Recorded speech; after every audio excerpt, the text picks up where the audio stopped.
What if I told you that one man once controlled a criminal empire so vast it was worth billions? And he did it all from the shadows of Colombia. A man who could buy entire cities, bribe governments, and make or break anyone who dared to stand in his way. This was Pablo Escobar, from a poor, ruthless street hustler to the world's most wanted criminal. Escobar's story isn't just about power.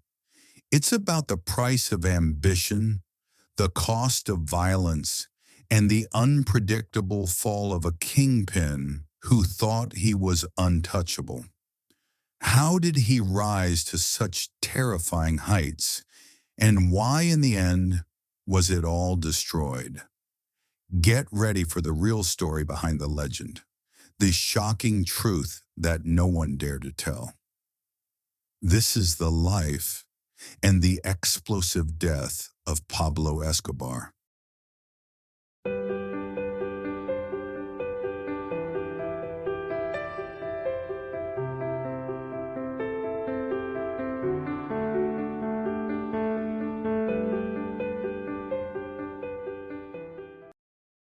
Who was Pablo Escobar? Pablo Escobar was more than just a drug lord. He was a legend, a man whose name became synonymous with power, violence, and unimaginable wealth. Born in 1949 in the small town of Rio Negro, Colombia, Escobar rose from humble beginnings to become the most infamous criminal in history. As the leader of the Medellin cartel, he controlled up to 80% of the cocaine shipped to the United States during the 1980s, making him one of the wealthiest men on earth. His empire didn't just dominate the drug trade, it spread its influence into politics, law enforcement, and even entire communities, where he was seen by some as a hero and by others as a ruthless tyrant. But what makes his story so captivating, even decades after his death, is not just the scale of his power, it's the complexity of the man himself.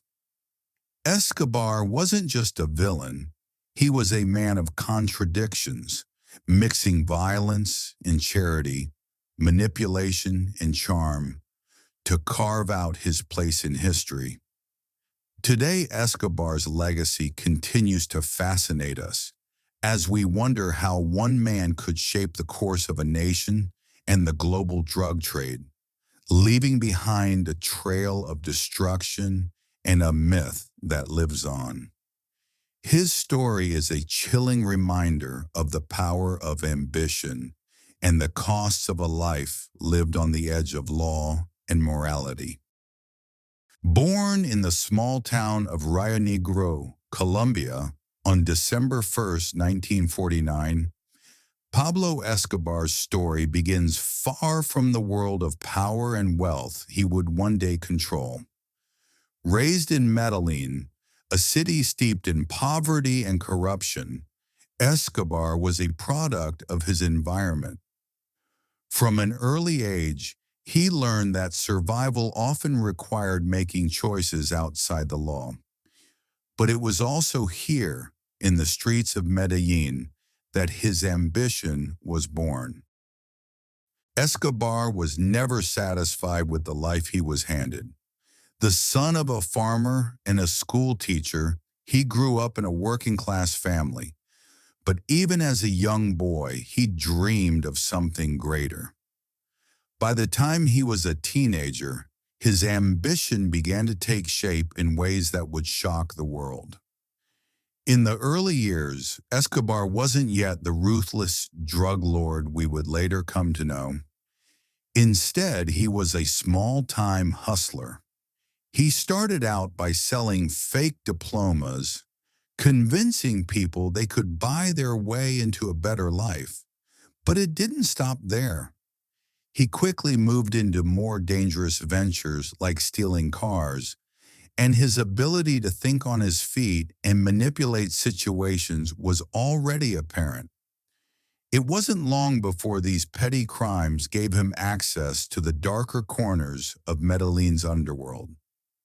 As young Pablo made his mark, he began to forge the crucial connections that would propel him into the world of organized crime. He was a man who understood that loyalty and power went hand in hand, and he surrounded himself with people who shared his ruthless determination. His ambition, fueled by the need for survival in a cutthroat world, made him a force to be reckoned with. But what set Escobar apart from others was his ability to think strategically. He wasn't just a petty criminal, he was a planner, a man who saw the bigger picture. He recognized the opportunities that corruption in the system could provide, and he used those to his advantage. He took full advantage of the growing demand for cocaine in the United States, seeing the drug trade as a golden opportunity. He didn't just want a piece of the pie, he wanted to control it. Escobar was not afraid to use violence to secure his position, but his brilliance lay in how he manipulated the system. He built his empire from the ground up, starting with small-time deals and eventually establishing his own cocaine network, one that would rival anything the world had ever seen. His ability to use bribery, intimidation, and loyalty would make him one of the most powerful and feared men in history. In his pursuit of power, Escobar was driven by more than just money. He craved control, respect, and the ability to shape his destiny. The streets of Medellin, with all their violence and opportunity, were the perfect breeding ground for a man like him. And before long, the name Pablo Escobar would become synonymous with ambition, greed, and ruthless power. In the late 1970s, Escobar's ambitions reached far beyond the streets of Medellin. He was no longer a small-time hustler, but a man with a dangerous plan to control the cocaine trade in the United States. At the heart of this vision was the Medellin Cartel, a criminal empire he built from the ground up, and the key players who stood by his side as he revolutionized the global drug trade. The cartel's rise was nothing short of explosive. At first, it was a modest operation, but with Escobar's strategic brilliance and ruthless ambition, it quickly became a multi-billion-dollar enterprise. The cartel smuggled cocaine into the United States by the ton, flooding the market with a drug that was in high demand. And with every kilo of cocaine, Escobar's empire grew, until he was shipping more cocaine than any other cartel in history. What set Escobar apart was his vision. He didn't just want to be a part of the trade, he wanted to control it. He understood that in the world of global crime, success wasn't just about the product, it was about logistics, alliances, and manipulation. Escobar revolutionized the cocaine trade, creating a supply chain that was as efficient as it was deadly. He built secret airstrips, bribed politicians and law enforcement officers, and created an entire network to ensure that his product would get through, no matter the cost. And Escobar was no stranger to the politics of Colombia. His relationship with the Colombian government was one of extreme influence, corruption, and manipulation. With money, power, and fear at his disposal, he used his resources to buy off anyone who could stop him. Judges, police officers, even entire politicians. It was a system built on bribery and intimidation, where loyalty could be bought and betrayal was always a step away. No one could stop him, not in Medellin, not in Colombia. As the Medellin cartel expanded, it became a force not just in Colombia, but on the global stage. The U.S. government was soon aware of the threat Escobar posed, but they found themselves struggling to keep up with the speed at which he was building his empire. The CIA, the DEA, and law enforcement agencies worked tirelessly to track him down, but every step they took seemed to be anticipated by Escobar. His ability to corrupt, manipulate, and bribe made him untouchable, even as the violence escalated. But with power came enemies. Rival cartels like the Cali Cartel saw Escobar's success as a threat to their own empires and began to plot against him.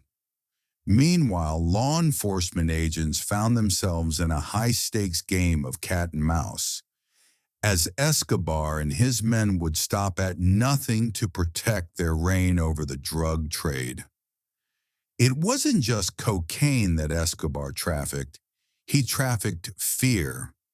In a world where money was everything and loyalty could be bought, betrayal was inevitable.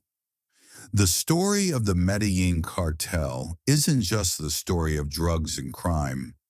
It's a story of global corruption, where geopolitics and the world of crime intertwined in ways no one could have predicted.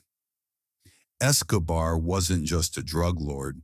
He was a force of nature. He changed the rules of the game, and for a time, no one could match his power. At the peak of his power, Pablo Escobar's fortune was estimated to be an astronomical $30 billion, making him one of the richest men in the world. But Escobar's wealth wasn't just measured in money. It was seen in the way he lived, the empire he built, and the hold he had on everyone around him. Escobar's lifestyle was nothing short of legendary. He lived in a private mansion known as Hacienda Nápoles, a sprawling estate complete with a personal zoo that featured exotic animals like elephants, giraffes, and hippos. But his lavish taste didn't stop there. Escobar had a fleet of private planes, luxury cars, and an army of bodyguards to protect him from both rivals and law enforcement. His wealth gave him the freedom to live a life beyond the wildest dreams of most, an escape from the law, the authorities, and anyone who dared to challenge him. But what made Escobar's power so dangerous wasn't just his fortune. It was the way he used it. Escobar didn't just want to rule the drug trade. He wanted to rule the hearts and minds of the people. And so he adopted the persona of a Robin Hood figure, using his wealth to gain the loyalty of Colombia's poor. He built housing projects, sports facilities, and even schools for the underprivileged. To many, he was a savior, someone who provided jobs, food, and a sense of security in a country plagued by poverty and violence. Escobar knew that in a world where loyalty was bought, giving back to the community created an army of supporters who would defend him no matter what. But Escobar's Robin Hood image didn't tell the full story. Beneath the charity, there was an empire built on bloodshed. He was a master of evading the law, using his wealth and influence to manipulate anyone in his way. Bribing politicians, judges, and law enforcement officials became second nature to him. When bribery didn't work, violence did. Escobar's ability to use both money and terror to avoid capture was unmatched. He had his enemies killed without hesitation, and silence anyone who dared to stand against him. His network of corruption ran deep, so deep that even the government was often powerless to stop him. Escobar's reach extended into every corner of Colombian life. He had allies in every department, every region, and every city. If the law didn't work for him, he simply created his own rules, and anyone who defied him quickly became a target. His empire was a delicate balance of loyalty, fear, and corruption, and it allowed him to rule Colombia's drug trade with impunity. Escobar's wealth and influence created a world where the line between the law and crime was nearly impossible to see. As his empire grew, so did his sense of invincibility. He became untouchable, or so he thought. For every attempt to take him down, Escobar's empire seemed to grow stronger, cementing his place as one of the most powerful and dangerous figures in history. Behind the infamous name of Pablo Escobar lies a different story, the story of a husband, a father, and a family that lived in the shadow of power and violence. To understand Pablo Escobar, we must also understand the people closest to him, the ones who lived in his shadow, loved him, and, for better or worse, were complicit in his world. His family, though deeply loyal, had to grapple with the constant tension between love and fear, morality and survival. At the heart of Escobar's personal life was his wife, Maria Victoria Henao. They married when she was just 15 years old, and despite the growing violence around them, she stood by his side. Maria Victoria loved him deeply, even as she knew the man she married was a criminal. She would later admit that she had no idea the full extent of his operations until it was too late. She had seen his charm, his charisma, and his deep desire to protect their family. But as his empire grew, so did the darkness that came with it. And then there were his children, his son Juan Pablo, later named Sebastian Marroquin, and his daughter Manuela. To them, Escobar was not the world's most infamous drug lord, but their father. To Juan Pablo, Escobar was a figure of power, someone who could buy anything and do anything.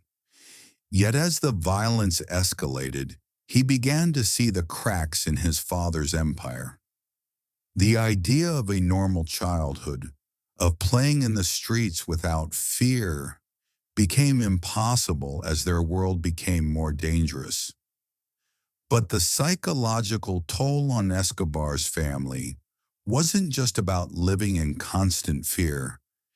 It was about the moral dilemmas that came with being part of such a dangerous world. The loyalty to Pablo, which initially stemmed from love and trust, soon transformed into survival. His family had to live with the knowledge that their every move was being watched, their lives at risk from both law enforcement and rival cartels.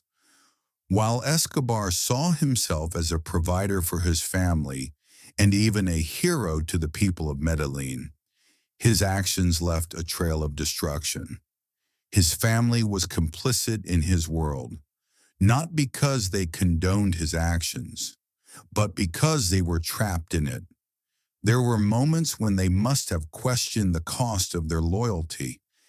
How could they reconcile the love for a father and husband with the horror of the world he created? Escobar's life was built on fear, power, and control, but for his family it was a delicate balance of love and terror.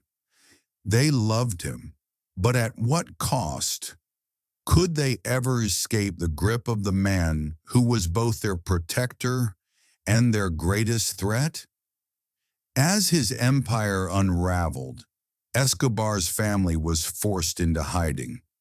They fled from one safe house to the next, always under the shadow of his crimes.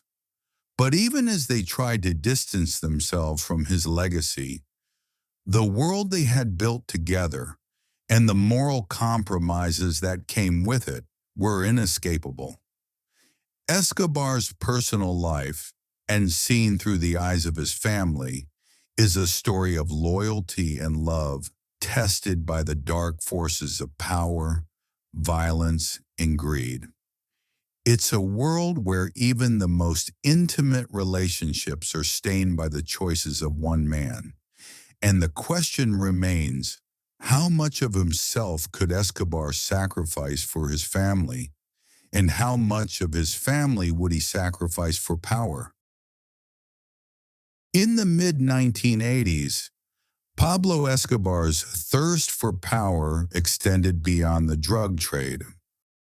Seeking legitimacy, he set his sights on Colombian politics, believing that a seat in Congress would grant him protection from extradition and elevate his public image. Escobar campaigned on promises of social justice, presenting himself as a man of the people, much like a modern-day Robin Hood, claiming to fight for the poor while still running a brutal drug empire. Escobar's political ambition was driven by a complex mix of idealism and pragmatism. He believed that through politics, he could enact real change for the people of Colombia, particularly in the impoverished neighborhoods he came from. His promises of infrastructure, jobs, and social programs won him significant support, especially in the slums of Medellin, where his cartel had already built schools, housing, and hospitals. However, his criminal background could not be easily erased, and the tension between his public persona and criminal empire quickly became evident. While he painted himself as a savior of the people, his methods remained violent, and his motivations were far from altruistic.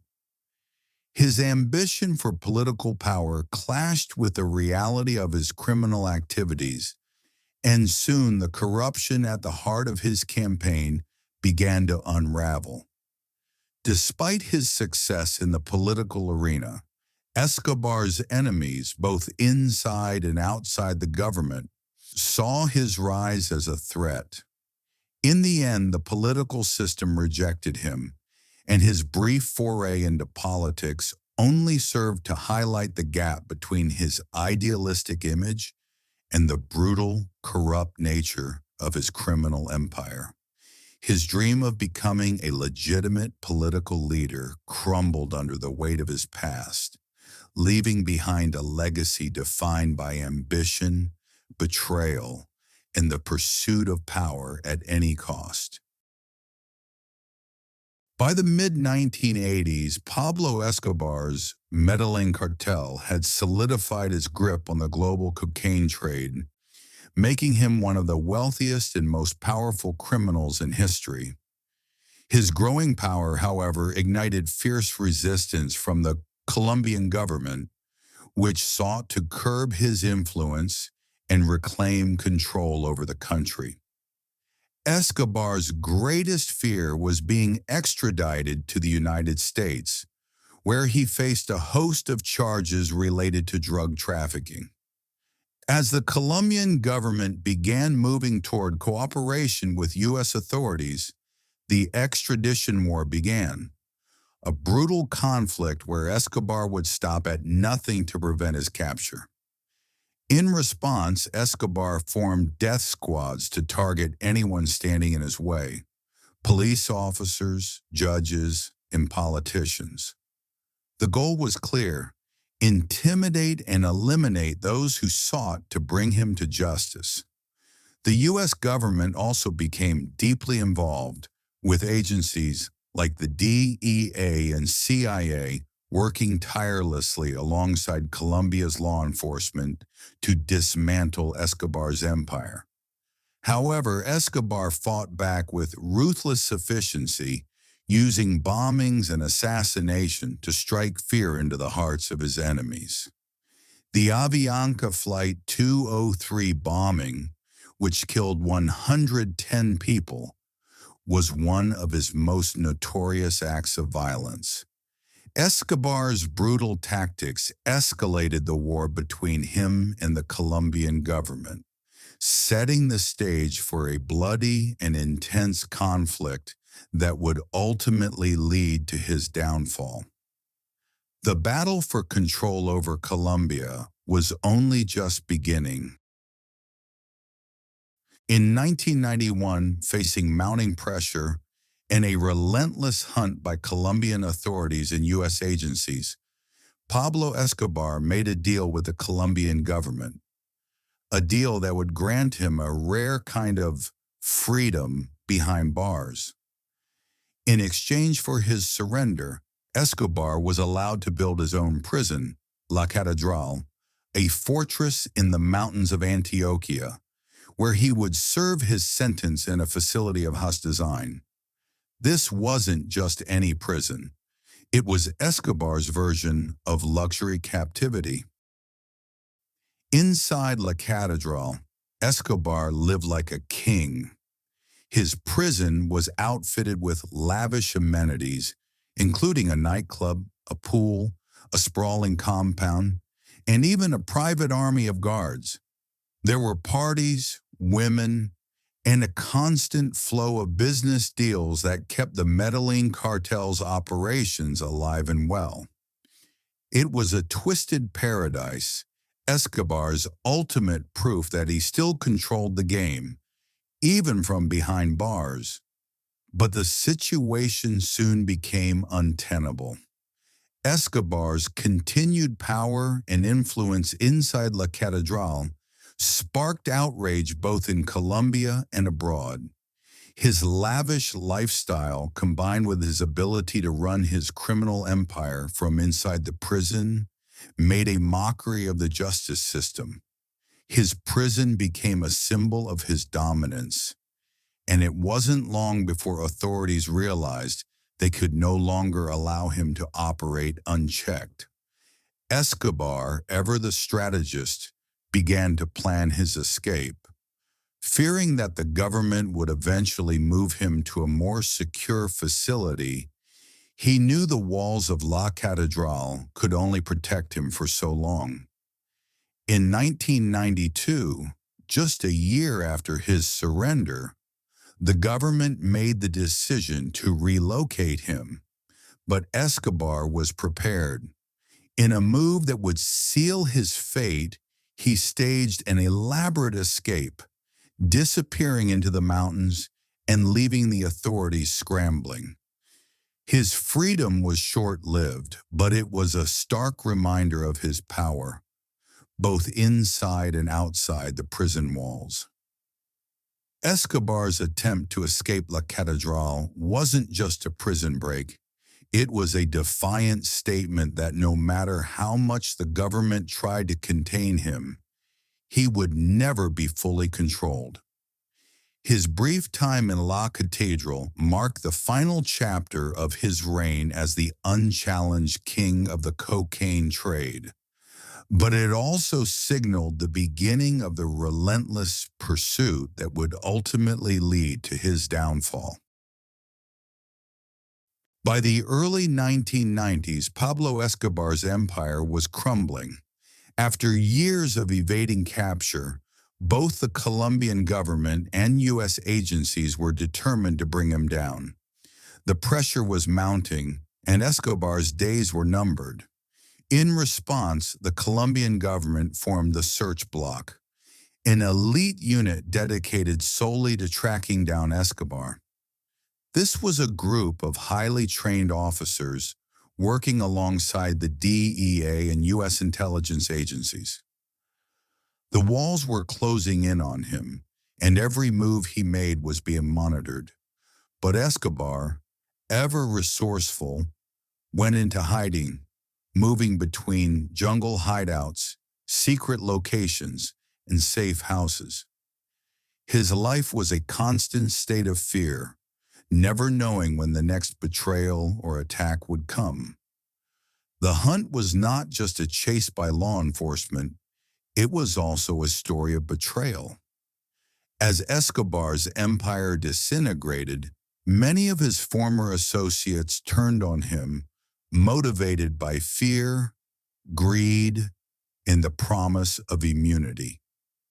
Some of the very people who had once worked for him became instrumental in the final stages of his downfall, leaking his whereabouts to authorities. Escobar's life on the run was a far cry from the power and luxury he once enjoyed. The lavish estates, the sprawling wealth, everything was gone. His days were now filled with paranoia, and his nights with sleeplessness, always moving, always looking over his shoulder. His dream of escaping to a life of peace and safety had evaporated, and the burden of his past crimes weighed heavily on him. The inevitable end came on December 2nd, 1993. A tip-off from Escobar's former associates led to his final location. Colombian National Police, armed with intelligence from both Colombian and U.S. agents, closed in on his hideout in a neighborhood of Medellin. A fierce gun battle ensued, and Escobar, wounded, tried to flee across the rooftops, but his efforts were in vain. Escobar's life ended in the very city where it all began. As he lay dying, he was far from the kingpin who once controlled Colombia's drug trade. The hunt had caught up to him, and with it, the price of his hubris and his ruthless ambitions. In his final moments, there were no allies left, only the remnants of a criminal empire shattered by betrayal and the inevitable consequences of his actions. Escobar's death marked the end of an era. His legacy was one of violence, betrayal, and ambition taken too far. The political and social fallout of his reign would haunt Colombia for years, but his demise signified that, for all his power, no one, not even Pablo Escobar, could escape the consequences of their actions forever. Pablo Escobar's death in 1993 marked the end of an era, but the void left by his absence did not bring peace to Colombia. With the fall of the Medellin cartel, the country didn't see an end to the drug trade. It saw a shift in power. Rival cartels, such as the Cali Cartel and the Norte del Valle Cartel, quickly emerged to fill the space left behind, continuing the cycle of violence and corruption that Escobar had cultivated. The collapse of his empire didn't end the war on drugs. It only fragmented it. In the years that followed, drug-related violence in Colombia surged. Cities like Medellin, once Escobar's stronghold, became battlegrounds for new criminal organizations. As rival gangs fought for control of the cocaine trade, innocent lives continued to be lost, and the scars of Escobar's reign remained deeply embedded in the country's psyche. But the story of Escobar's legacy is not just one of cartels and bloodshed. It's also a story of family, specifically his children. Pablo Escobar's sons, Juan Pablo, later Sebastian Marroquin, and Manuela, were left to inherit a world of infamy. As they grew older, they struggled to reconcile their father's criminal legacy with their own identities. For Sebastian, the weight of his father's actions became a personal battle. After Escobar's death, he chose to distance himself from the legacy of violence and destruction, changing his name and becoming an architect. Despite the immense wealth that came with being Escobar's son, he faced the moral struggle of living in the shadow of a man who was both a hero to the poor and a villain to the world. His journey became one of redemption, seeking a life far removed from the empire of death his father had built. The continuing impact of Escobar's empire is not only felt in Colombia's streets, but in the lives of his family. Sebastian, in particular, has used his platform to speak out against his father's legacy, working to make amends for the past and showing the world that, even with such a notorious history, it is possible to forge a new path. His struggle to escape the infamy of his father's name is a powerful reminder of the deep personal consequences of living in the shadow of a criminal legend. In the end, the Medellin cartel's collapse was only the beginning of Colombia's long road to recovery. But for those like Sebastian Escobar, the battle for redemption and identity continues, a legacy that will never be fully erased but can be reshaped by the choices made in the aftermath.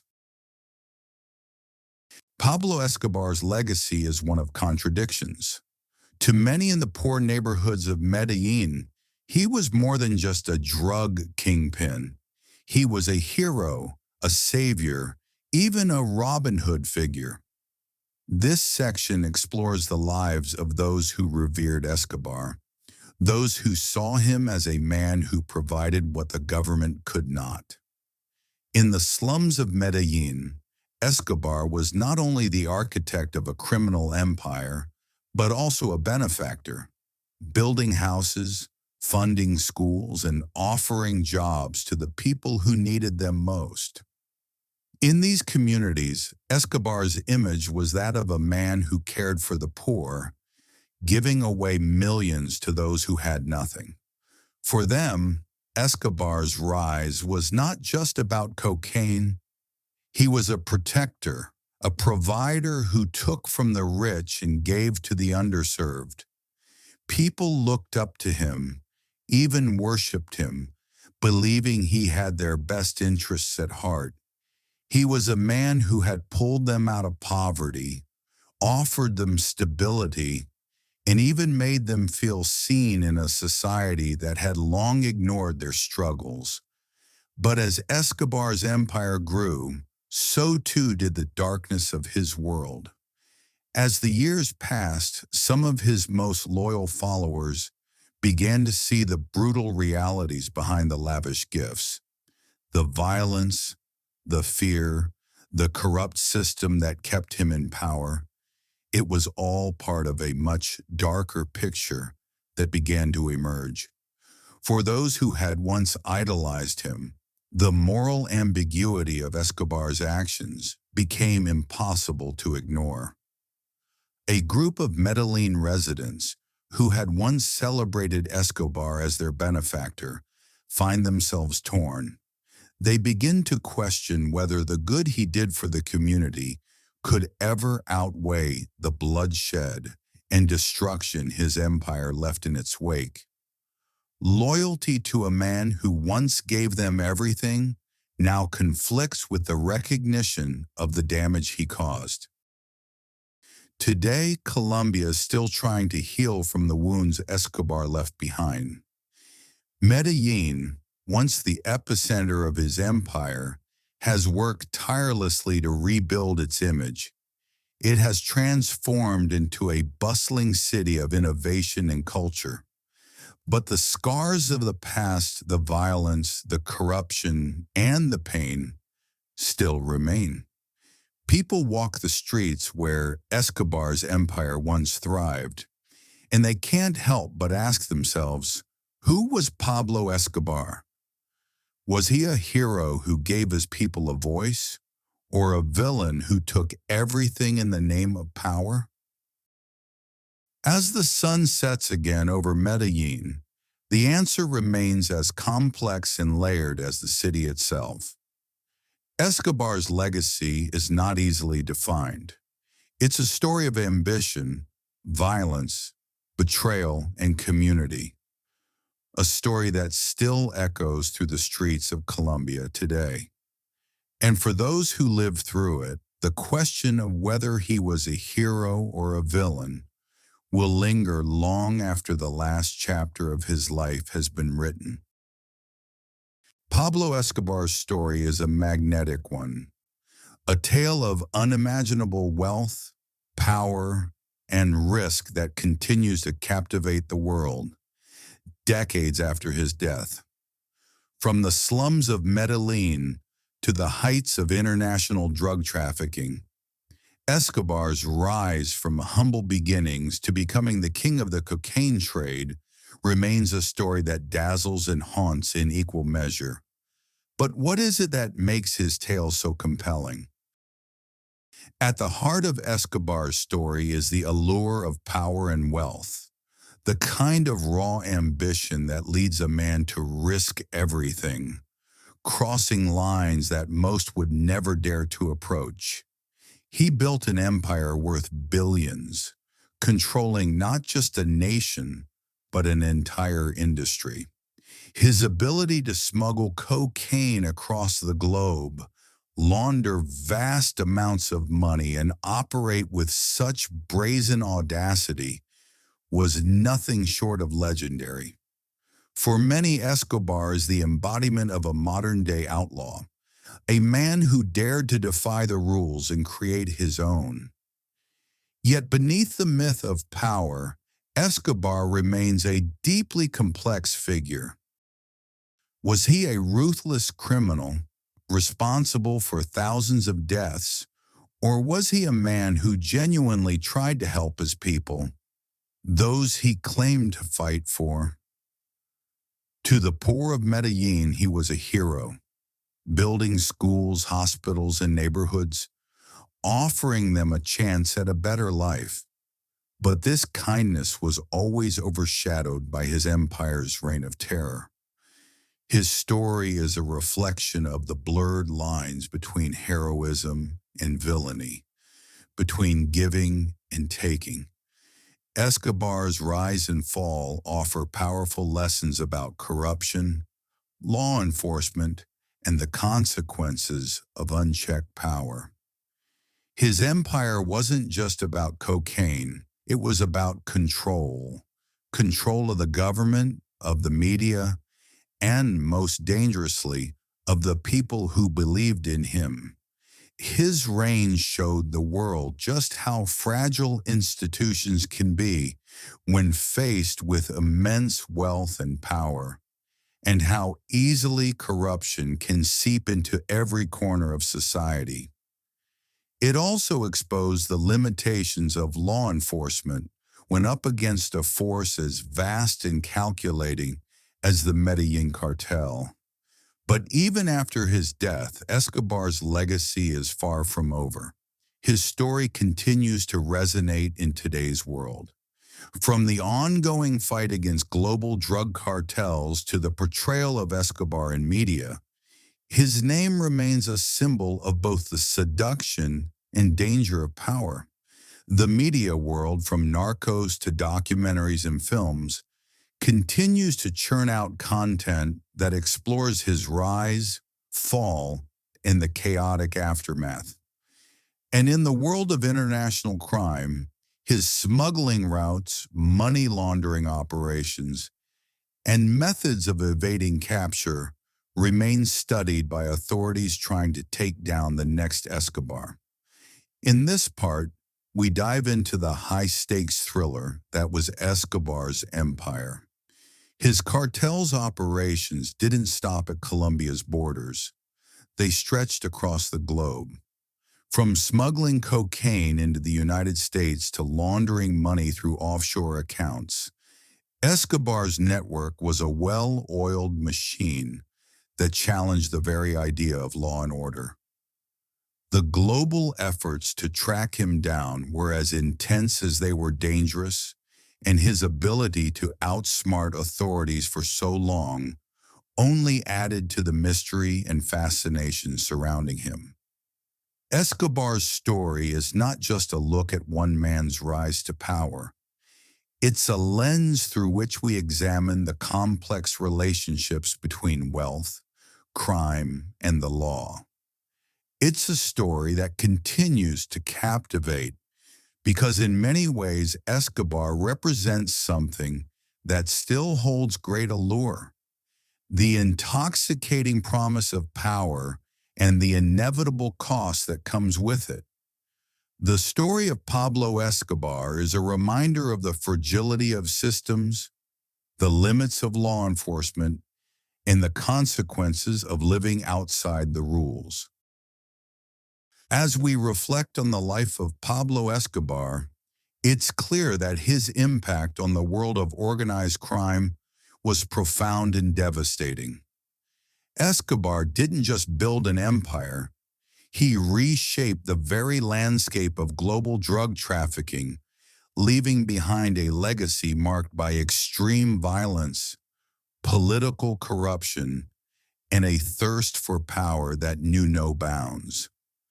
But beyond the chilling facts and figures, his story serves as a powerful reminder of the dangers of unchecked ambition and the price of living outside the law. Escobar's rise to fame was fueled by cunning, violence, and a deep understanding of human nature. But in the end, it was his own hubris and ruthlessness that led to his downfall.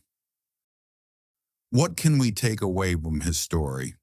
The fascination with Escobar's life is undeniable. His ability to manipulate power, to bend the system to his will, is both captivating and terrifying. But as much as we may be drawn to the myth of Escobar, we cannot ignore the destruction he left in his wake. The families torn apart, the lives lost in the chaos that followed in his footsteps. So ask yourself, what does Escobar's life teach us about the cost of power? Was his story one of a man who could have been something greater, or a cautionary tale of a criminal mastermind undone by his own desires? Keep these questions in mind as you ponder the true cost of ambition and the legacy of a man who once thought he could outrun everything, even death itself. And that was the rise and fall of Pablo Escobar, the man who ruled an empire of fear, wealth, and chaos, only to see it all come crashing down. But the story doesn't end here. If you found this journey through Escobar's life captivating, then you'll love the other untold stories we have waiting for you. From history's most notorious criminals to unsolved mysteries, each story will leave you on the edge of your seat, craving more. Make sure to subscribe and dive into our other gripping episodes. You won't want to miss what's coming next. Thanks for listening, and join us again for more true stories you won't find anywhere else.